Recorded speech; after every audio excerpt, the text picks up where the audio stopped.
Okay, great. We are now recording. Thanks everyone for coming.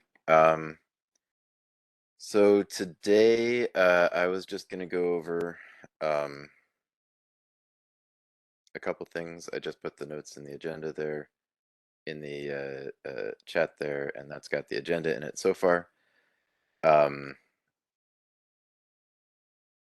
Basically just an overview of how IETF 114 went mostly, and then a little bit of talking about next steps, including kind of what I'm thinking with regard to TPAC, which is coming up mid-September. Uh, Anything else anybody wants in that list? As part of the IETF discussion,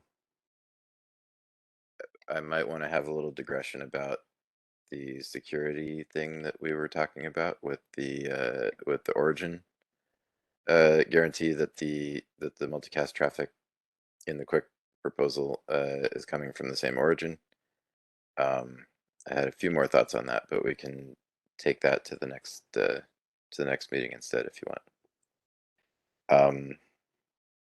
Wait a minute, do you mean the cores stuff, or do you mean the Ecker's point? The cores stuff. Okay. Yeah, I haven't done anything more with the wording there. I know we want to change it. I just Okay. Yeah. Right. I haven't written anything either yet. I just had a few more thoughts about it is all. Um, so I guess my main update is we had some presentations in Mbondi and Quick. We did made some progress at the hackathon. I think we've got some updates about what we're doing in the implementation that are likely to come from that. I think we saw some neat things, particularly from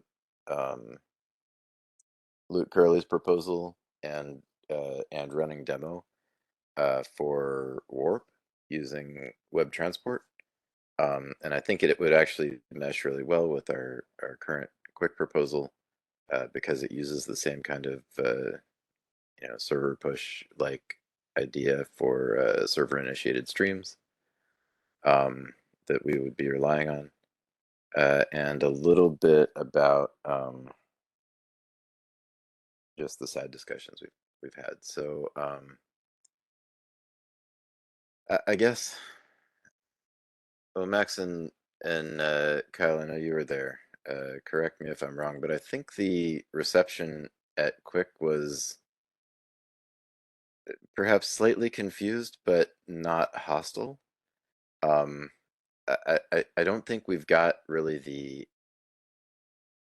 buy-in from people who have been working on Quick that I would like to see. But we did have a nice comment from Lars, the IETF chair, who was there at the mic about how glad he is to see this work moving forward and the and that buy-in. he found it interesting. Yeah, he found it interesting and useful to make it like not hard for applications to use multicast, right? So doing this at the transport layer, I think it was a good insight and one that matches well with kind of our, at least my own insights as I've been working on this.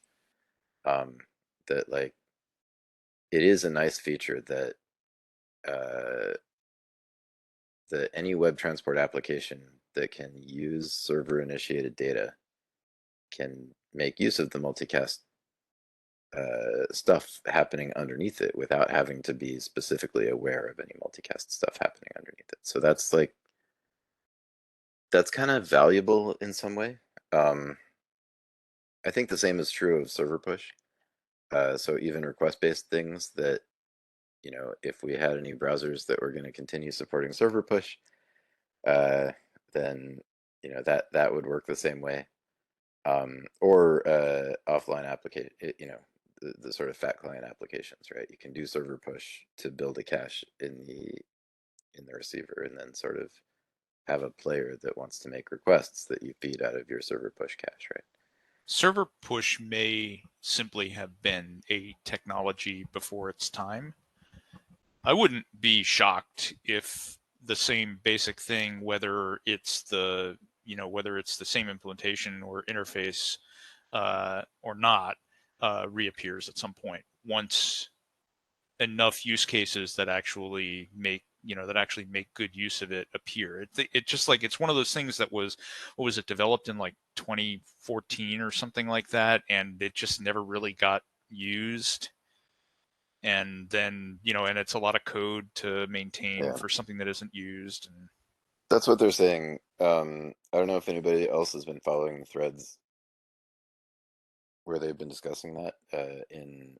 I've seen it in Chromium. I haven't seen the Firefox discussions about it, but the basic issue is that there's a lot of complexity there, and uh, A, most people aren't using it, and B, the people that are using it are not getting the performance benefits that they were expecting. well, Um, right, and it may be that the benefit has nothing to do with performance. Like the real benefit from it may be something else. right, but I think that would be something that at this point, having been rejected on grounds of complexity not justifying, or the benefit not justifying the complexity, then the onus is more on the people who want it to prove that it's necessary, right? So yeah, I think if we start actually shipping content with multicast, then we might have a case to make for server push again, just off the scalability. Right now, their plan is basically early hints instead, which is the server can give a header to I think the way it works is the server can give a header to the client that says, by the way, you're or no, the other way around, right? Oh God, I can't even remember. Well, no, it's got to Something, be server to the client, right? yeah, The server telling the client, hey, you might want these objects too. right. And if the client thinks that's true, then it's gonna make the request earlier, and that way the server can sort of um, achieve the same thing in terms of speed of how long it takes to get that thing delivered. Yeah, Um, the current hacks to deal with this are referencing an object early in a page so that as the renderer is or as the DOM code is parsing it, it can be like, oh yeah, I'm gonna want to request this, right? It's horrifying, terrible hacks. JavaScript is another one used to do this stuff. yeah. So anyway, um,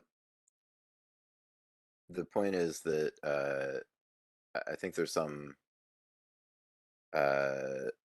some synergy with the ongoing work in mock, that's MOQ, media over quick, that's trying to make use of the capabilities of doing server push for low latency video in particular.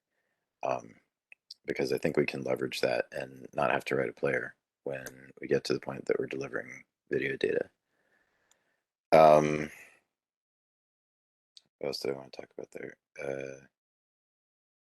There was also a question at Quick. It was not like universally, happy. I think most people just would like to ignore it. I did get a question: is Quick really the right place to do this?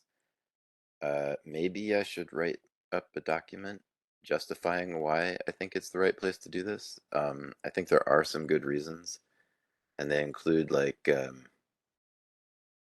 think we can start looking forward to some hardware offload capabilities for decryption of quick packets that we'd be able to reuse. Likewise, we can reuse, I think, a lot of the packet processing code once we find the right place to plug that in. And in existing quick implementations.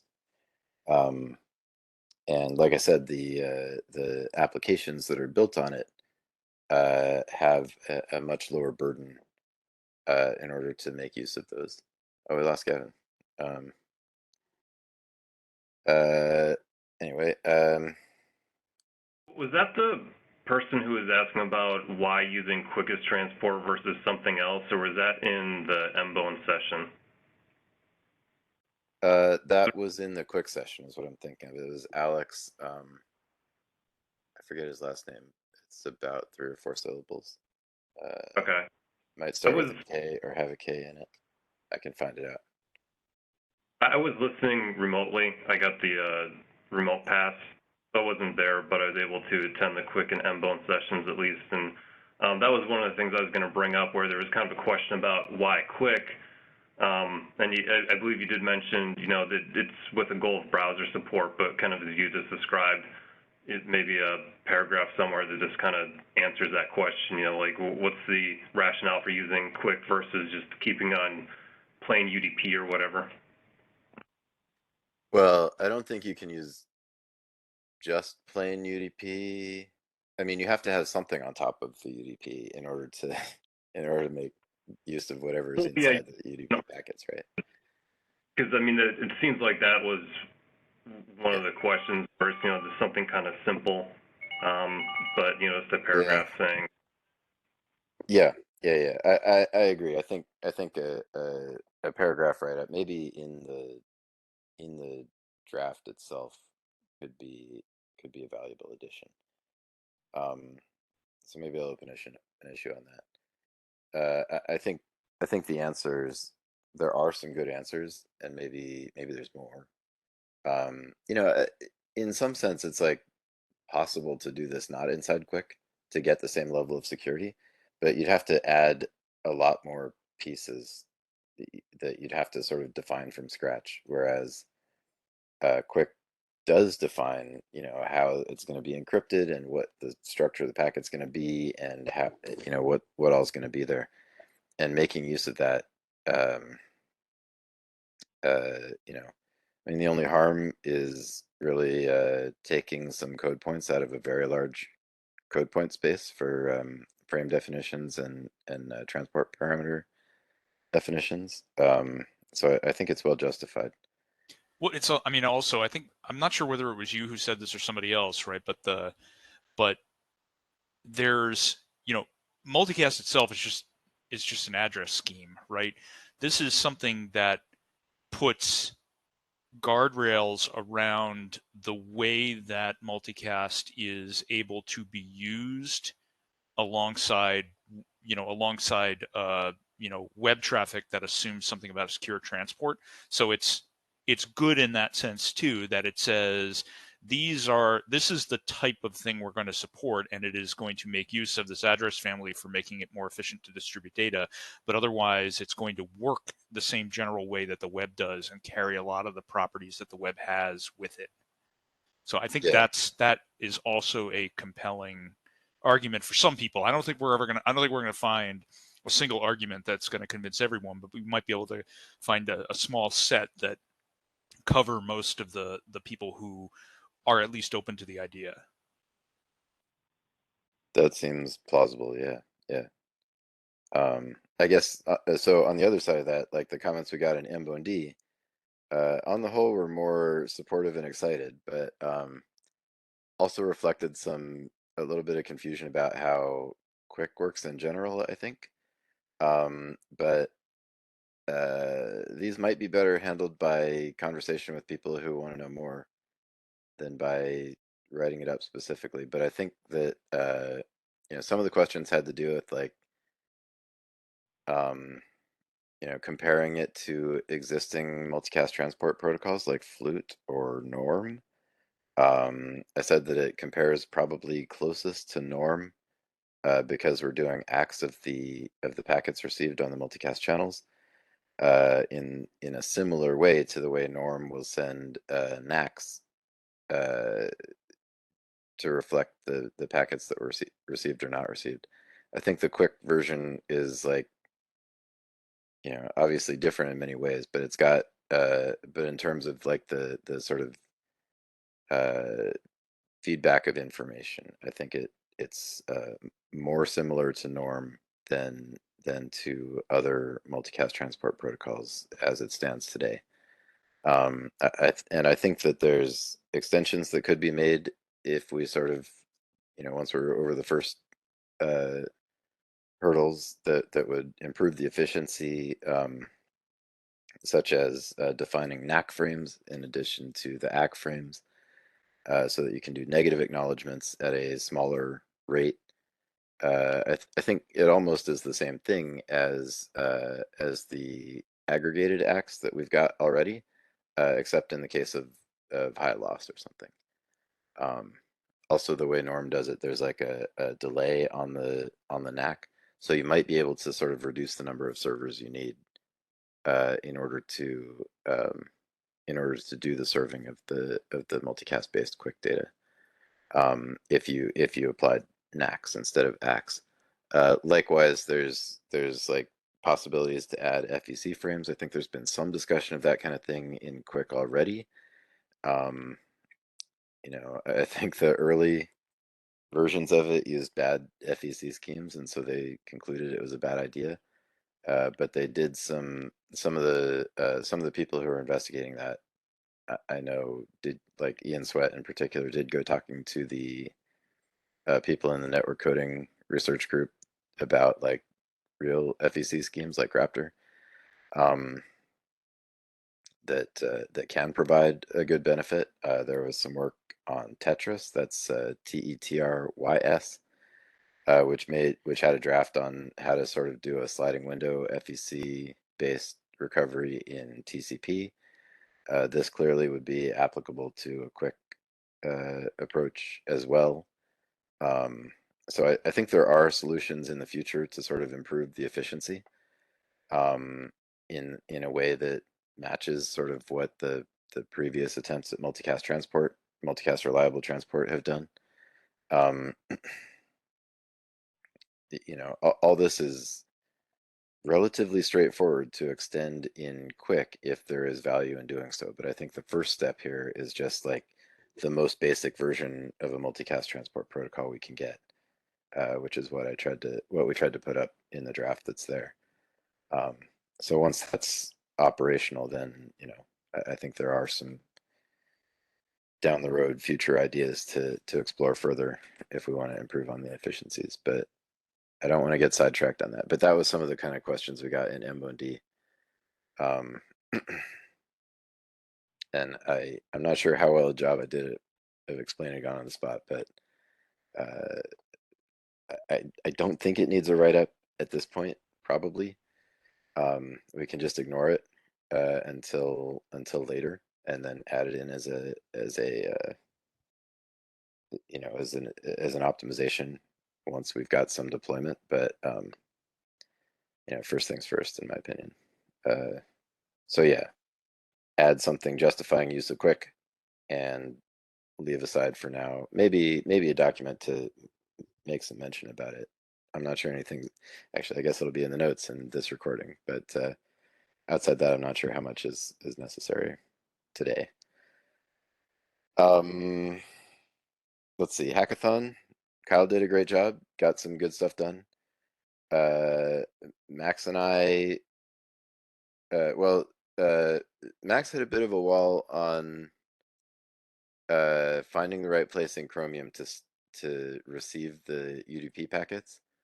I talked to Victor about it too, Vasiliev, briefly. He said that, well, he's not totally sure. There's a bunch of places, but by the way, he's also going to be removing the ePoll server that we've been using, um, and putting in something based on libevent. So watch for that at some point. Um, so yeah, the hitting the moving target of having an extension built on top of Chromium is kind of a pain, and rates to be maybe kind of more of a pain going forward. Max had I think a good idea and started, I believe, Max, maybe you want to jump in here on looking at AIO quick, which is somewhat easier to work with, I think. Um, I think we've also discussed using uh, like Firefox instead once they have web transport support. I talked to Martin Thompson about that. He said they have an implementation, but it's not integrated yet. So I was looking at maybe trying to keep an eye on that, but in terms of where the demo is going to be for playing video over web transport, I don't know, but maybe there are some earlier steps we should be shooting for, which is like getting any data transported at all, which is perhaps more viable to get running under AIO Quick. So, um, was that intentionally unmuted there, Kyle? It's Possibly. yeah, I think it's an excellent and fair point. So I mean, I kind of like to know if the code I wrote works. I know tests. sure, yeah. I would too, actually. And I am kind of tempted to keep hacking on Chromium, but maybe the dev team should, in general, make a switch to AIO Quick. I think we'll be discussing that more on Friday. And Does that still use the quiche library? no, I don't think so. Oh fuck! So you mean I have to re-implement this stuff somewhere else? God damn it! All right. It's much easier in AIO Quick, to be fair. I mean, it's easier in Python in general, right? Oh, Yeah. this is Python. It's Python. Okay. I So got it's all like, the frames in already, and they're right. doing stuff, so it's much, much easier. If there's one file, one quick connection file, and not a million different C files and C headers, like in Chromium, you just change things in one file and that's it. So, yes, much One easier. 400,000 line file probably, but Wait, I can tell you Well, how much it is. no, It because it's is Python, so it's only like 30,000 lines, right? it's 3,000 lines, and that's the entire quick implementation. Okay, there's a packets wow. thing, but yeah, it's much more lightweight and much simpler to Okay. work with. All right. Um, I don't know what it means in terms of how we would get video out of it. It might be that we could plug it into an external video player, or use some of the video rendering features that are in Python somewhere, to do a just, you know, sort of a fat client that could be launched from a browser, that would do the receive, which is how we're going to have to deploy it anyway until we get some interest in using browsers. So yeah, I think there's a high possibility we will cut over our implementation work to a simpler platform to work on, um, and then like leave bona fide browser support to later when we have some buy-in from the browsers that it's worthwhile. I mean, there's other possibilities like running a sort of local proxy that tries to do the web transport, which I know has some other troubles with forming a connection from the browser, but like a secured connection. So I think there's some work to do on figuring out exactly what's the easiest path forward. But the main thing we want to get first, I think, is actually the multicast transport using Quick, and then leverage that into a case that, well, we should be doing this in a browser. Um, so yeah, that's one of the outcomes from the hackathon. Is AIO Quick something that is actually used in production for something, or is it just kind of a plaything? It's just so they actually use it for the web platform tests. okay. So So they wanted an independent implementation that they could easily hack on to. basically, I'm not Okay. sure if anybody else uses it in production for anything. That is a sort of semi-production because it's shared in a W3C context among like in some official capacity as like a reference implementation for browsers to test against. Okay. So on the server side, it could be a reasonable concept, I think, but to use it in production. But in terms of receiver, I'm not sure. Not sure. I mean, I know they keep talking about it in the Quick presentations. There's like 19 different implementations of Quick out there, right?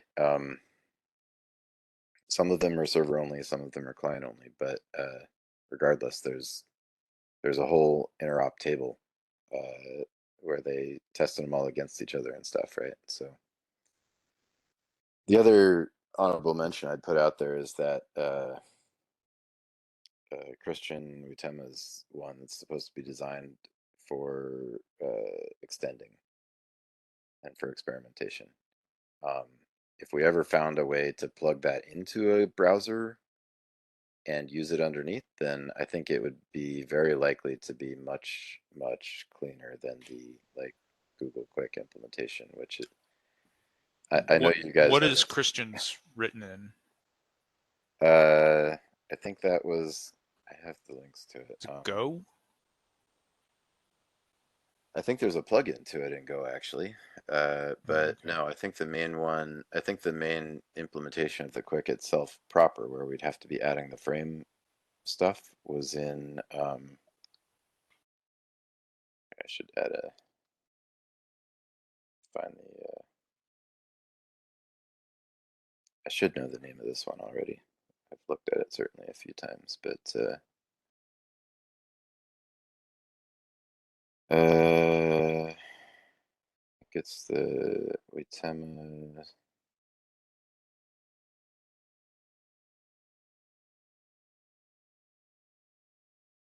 45 repositories. It's one of these for sure. Oh, Pico Quick, that's the one.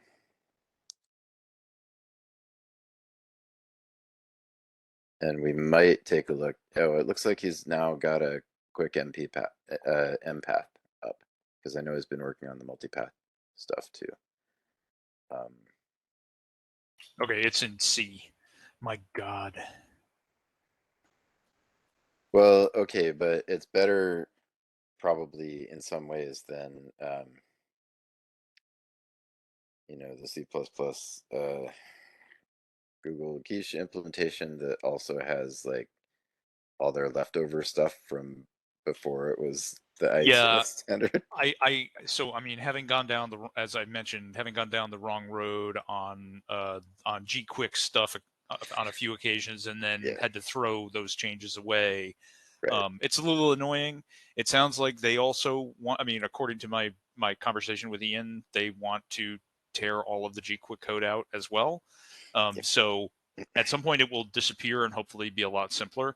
I mean, honestly, I kind of like the quiche code. It's pretty good. It's easy for me to follow. It's that really the only trouble I've had has been where they haven't made it clear that something is G-Quick only. Right. That's the only. Those are the only things that I've really been super confused about. The And quiche part itself, sure, but then like how to plug into Chromium is actually quite complex because that's a multi-platform disaster sort of thing. which is part of why I've been suggesting that we leave Chromium to the end and get the transport working first. Yeah. Okay. But So I think anyway, we're getting all right. some I'll stop. discussion and consensus on that. Uh-oh. Screen blacked out for a second there. Okay. I'm not dead You're good. I can hear you. though. Great. Let's see what else we're gonna talk. So I did talk about the push player and mock. My results on the hackathon. I did by the end of the week get it working where I can like push a file and have it show up in the browser in their web transport implementation. So I thought that part was pretty neat. If we do ever get back to the Chromium stuff, maybe we'll get back to that push API.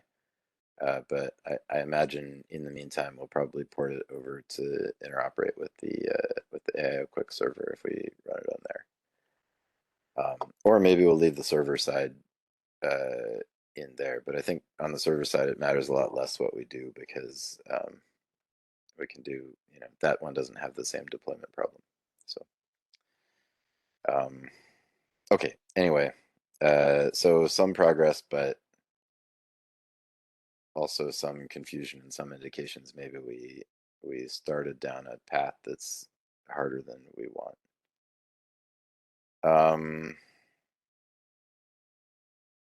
Let's see, side discussions.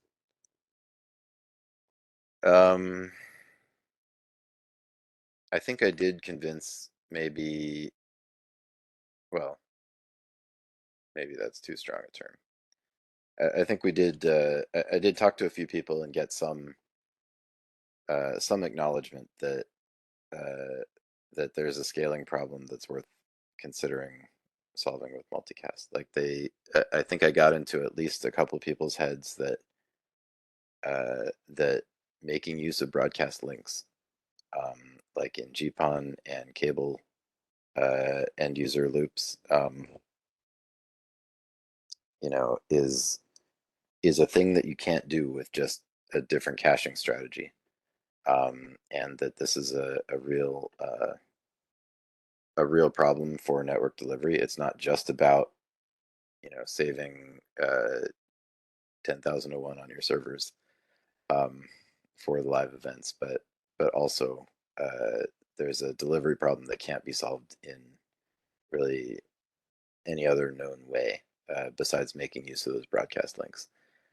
Um, so I'm hopeful that that will lead to you know reduced opposition, further reduced opposition in Quick. It may already have led to reduced opposition in the meeting we were in, because that was before the meeting, and then nobody really spoke up against it except in terms of like, well, should we be doing this in a different way instead of trying to inject it into Quick? Um, so I guess that's the main thing about side discussions. Was there anything else? I think there were separately some interesting developments on multicast in general, but with regard to the Quick implementation stuff, um, I don't know if Max, you wanted to say anything about with some feedback from one of the network operators that had been using multicast for TV delivery and tried to add it to the home networks. We found that apparently there's a problem in the IGMP3 implementations that are widely deployed, which I've seen before in lab, but I didn't realize it was such a problem for their user experience. But when they see an IGMP v1 membership report, then they'll stop the sending of IGMP v3 reports and queries and such. And so when you're using SSM to join the TV flows from like a Wi-Fi connected device that's sharing your network in the home, what this means is that the TV service stops working because you've gone and plugged in a like 15-year-old printer that's sending packets that disable it, which is an unfortunate side effect that is. Max and I took a look through the spec. I think if I remember right, it was 7.2.2 of the IGMP section said that you may suppress further IGMP 3 membership reports when you see an IGMP v1 membership report on the LAN. And since they are currently engaged in an IGMP v3 standardization effort to move it from proposed standard to standard, um, I think we're probably, I'm thinking, going to make a case for changing that may to a should not, and perhaps submitting a patch to Linux if we can find anybody willing to do that. Linux and maybe FreeBSD, because that's what RDKB uses. So that'll take a few years to roll out, but I think it's the right thing to do to try to fix that and make multicast in general more reliable in the home network environments. Yeah, so that was another interesting point I learned, and thanks, Max, for pointing out its relevance to the IGMP discussion. Like my first take was, oh well, we'll never get that rolled out in time for me to care about, you know, this year's deployment prospects. But while true, it doesn't mean we shouldn't do it. So, uh, and it's a timely moment to get in there and get the spec changed, I think, and use that to justify changing the implementations as well. Okay, so any questions about any of that? Anybody have anything else they wanted to go over there?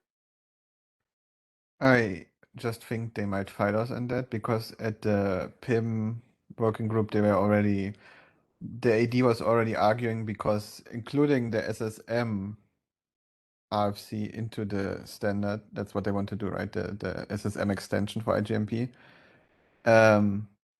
They said that would already, like, if that is included, that would already break a bunch of implementations and make them not compliant to the standard anymore. So now also changing a may to a should not would also make more implementations not compliant. So I mean, it's the right thing to do, but I'm not sure how hard they're gonna fight us on that, right? So, but yeah, we should definitely do it anyway. Yep, we should at least make that case, I think. Eric also had a very great presentation in M1D. You should all watch it. Talked about the work they're going to be doing at Vivo. So that was pretty cool to see.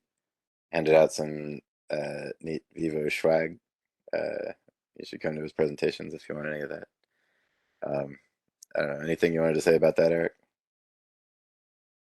No, I appreciate the opportunity, and the side conversations were definitely very interesting. Wish, yeah, a lot of rethought about how I could could have made a stronger case to some of those folks who are pushing back on you. But I think we'll see some pretty compelling business drivers, after September.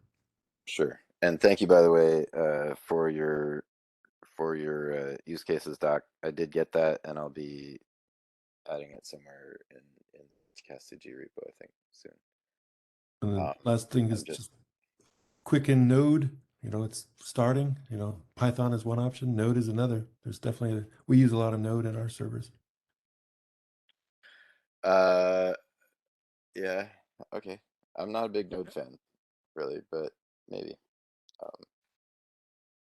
If you want to, certainly, if you want to be contributing and you want to be working in Node, that would contribute to the discussion. But I like Python better for myself. I don't know, but we can all vote.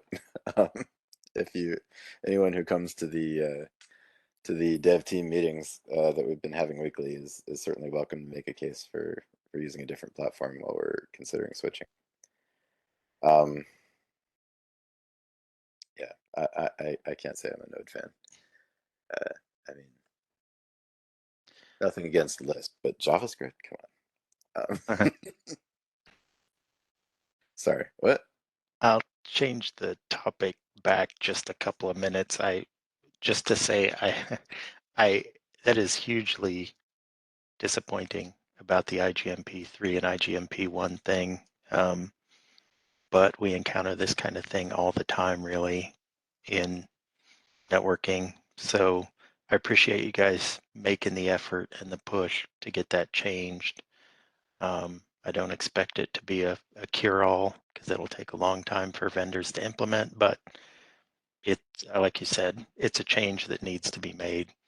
I'm turning 50 in a few months, and I'm more and more in my career, I find myself thinking about a quote, and I had to look it up because I've seen it in many different variations over the years, but it's society grows great when old men plant trees whose shade they never expect to sit in. I know efforts like this are difficult, and we all know it'll take a long time to really fix anything in the long run, but we've got to do it. That's kind of what groups like this are for. So I appreciate you pushing for it. So, yeah, I definitely want to push for it. The other thing I'd like to do, perhaps, that can be rolled out more quickly is to make the case that the Linux implementation that's out there can be tuned from its current defaults and still remain in spec. Because what it says now is that there's a may suppress. I think the general impression among operators is that, well, this implementation is according to spec, we don't want to touch it. But I think that if we can make the case that there are settings that you can set that will solve this kind of a problem where, oh, we're observing old devices that are changing, that are, disabling our use of this. there are settings you can push that would make that stop happening, and the operation would still be in spec. So I think that this might be a faster path to deployment for some of the operators that are experiencing problems. So I might want to also do that too, but the longer term thing I think would be to get the default behavior to do the right thing, which is Right. to not suppress these old things. Yeah. Right. And we've talked mostly about home networks and commercial multicast deployments here, but this is going to be terribly relevant on campus networks, which is my world as well. You Yes. have users plugging in personal devices in their dorms, and you're extending your enterprise network out into dorms and other public areas where you don't necessarily control what people plug in. So That is correct. Yes. Yeah, having the default be to do the right thing would be, urgently to be desired, which if we could get it committed tomorrow, probably would still be 3 or 4 years before it's in all your university networks. I understand, but nonetheless, yeah, that seems absolutely worthwhile to me, and one of the reasons that I'm glad I made it to the in-person ATF, because I'm not sure I would have had that conversation otherwise. Right. So nobody has anything else? If they do, please interrupt. But the only other thing, so I was going to talk about where I want to go, what I want to do with TPAC. My current plan is to try to justify to my management chain that I should in fact go. I think I had some good conversations at IETF. Some of the people that I had those conversations with will be reappearing at, or who are on the same teams as people I had those conversations with, would be reappearing at TPAC, I think. And so continuing those conversations and getting sort of a wider buy-in on the web side for the need to solve the scalability problem that we're trying to solve, especially transparently to the applications, and also getting a better grasp on like um, what it takes to not be mixed content, sort of from the website. Um, that was one of the objections I've heard, is that this would, if we did this in Quick, it would have to be considered mixed content because of the differences in the security properties. I do not think this is true, but if that's a perception, then um, we need to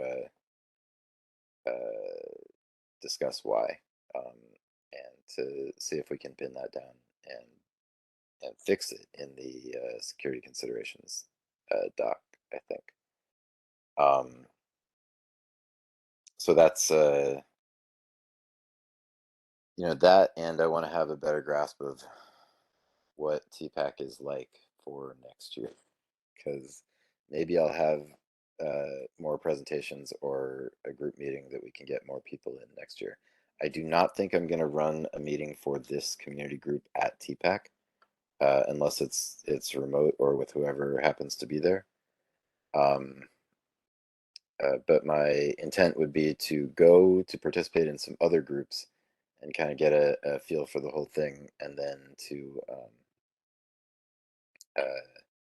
try to have as many conversations as I can on the topic, and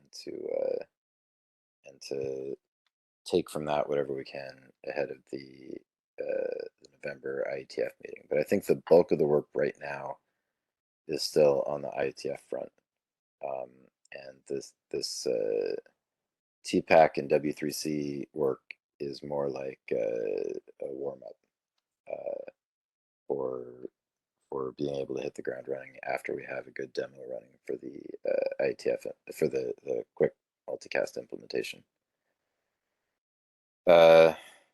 Chris in particular, but anyone want to argue me into a different position on that point? I've never been to TPAC, so I don't really know what I'm talking about. It's just a guess. there's an option if you want to do it to organize like a breakout session. Yeah. So part of the schedule, I think, for the Wednesday includes a few hours like dedicated to breakout sessions. So if you want to, you could raise this as a topic. Like you could say, well, to propose a topic that's, multicast to the browser, or you could have a more general topic, which is around kind of definitions of mixed content, or kind of combine that. So like in addition to having kind of side conversations around meetings, like there is this option to, I think, to propose a breakout. That's a good idea. Thank you. Let's see. I have the TPAC link.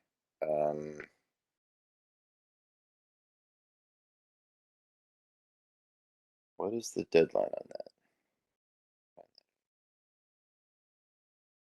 Like, how late can you propose breakout sessions? I need to get approval to travel first, I think. Yeah, I'm not sure. I would have to check the. I don't think they've announced the well, I haven't seen an announcement yet that invites proposals for the breakout sessions.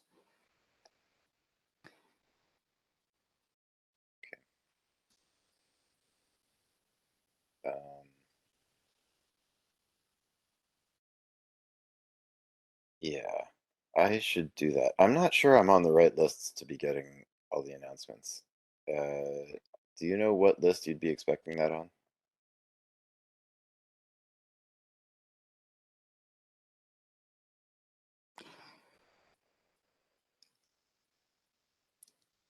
I would expect. I think they would send it to all registered participants. There may also be something that goes to the group chairs list. So if I see that come through, then yeah, I'll forward that through to you. Okay, great, thank you. Or we can ask, like we have like some of the W3C staff we're in contact with, so we could ask them if you'd like me to get confirmation. I can do that. Okay, is that like Dominique? That would be somebody like, Jeff? yeah, Dominique or Francois, perhaps. François, okay. Yeah. Okay, yeah. Why don't I send him an email? I don't think I need to burden you with the action item to own that. Okay. But I will send an email to Dominique and ask about the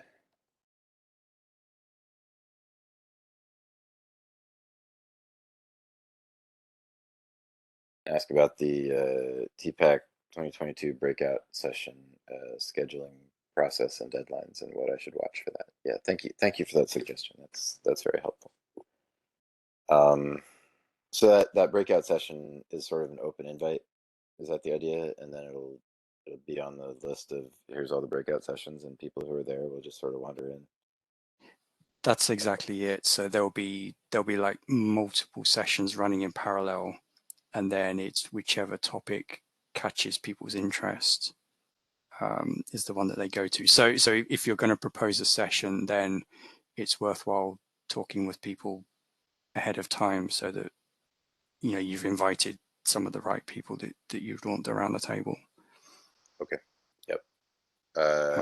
Because there'll be competition for with multiple sessions going on. All right.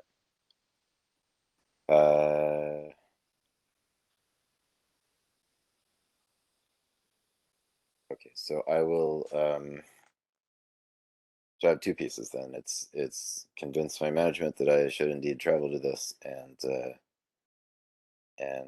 get some buy-in for having that breakout session from people that I want to talk to that are going to be there. And then running the session itself.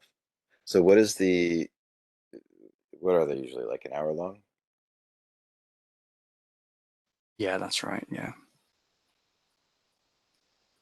Okay. So it's and they'll almost a, and they'll be. I assume that they'll be open to remote participants as well.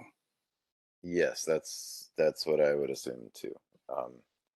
I anticipate, I've seen it done a few times at IETF. Certainly, I did a. I mean, it almost sounds like a reprise of the Barboff that I ran for, what was it, IETF 112, I think, which was a fully online thing. But okay, I will try to. I think what I'd want to do there is make the case for the scalability problem that we have, um, and then talk about the solution that we've got and sort of where it stands a little bit, and then like get people to comment with like half an hour or so. That's kind of what I think. Maybe Yeah, that sounds sensible. yeah, maybe even more like 40 minutes. Like if the more discussion I can get, the better. Mm.